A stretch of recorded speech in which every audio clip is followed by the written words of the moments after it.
அப்பத்தினால் மட்டுமல்ல, மாறாக கடவுளின் வாய்ச்சொல் ஒவ்வொன்றாலும் வாழ்வர். மத்தேயு நற்செய்தி 4ஆம் அதிகாரம் திருவசனங்கள் 1 தொடக்கம் 11 ஈறாக.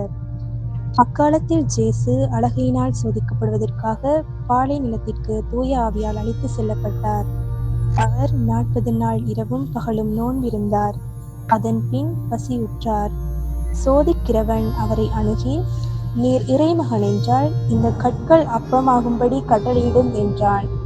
அவர் மறுமொழியாக, மனிதர் அப்பத்தினால் மட்டுமல்ல, மாறாக கடவுளின் வாய்ச்சொல் ஒவ்வொன்றாலும் வாழ்வர் என மறைநூலில் எழுதியுள்ளதே என்றார். பின்னர் அலகை அவரை எருசலேம் திருநகரத்திற்கு கூட்டி சென்றது. கோவிலின் உயர்ந்த பகுதியில் அவரை நிறுத்தி, நீர் இறைமகன் என்றால் கீழே குதியும். கடவுள் தம் தூதருக்கு உம்மை குறித்து கட்டளையிடுவார்.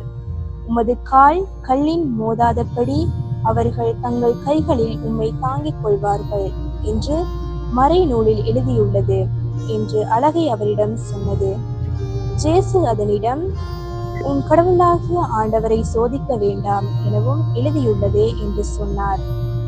மறுபடியும் அலகை அவரை மிக உயர்ந்த ஒரு மலைக்கு கூட்டி சென்று உலக அரசுகள் அனைத்தையும் அவற்றின் மேன்மையையும் அவருக்கு காட்டி அவரிடம், நீர் நெடுஞ்சான் கிடையாக விழுந்து என்னை வணங்கினால் இவை அனைத்தையும் உமக்கு தருவேன் என்றது.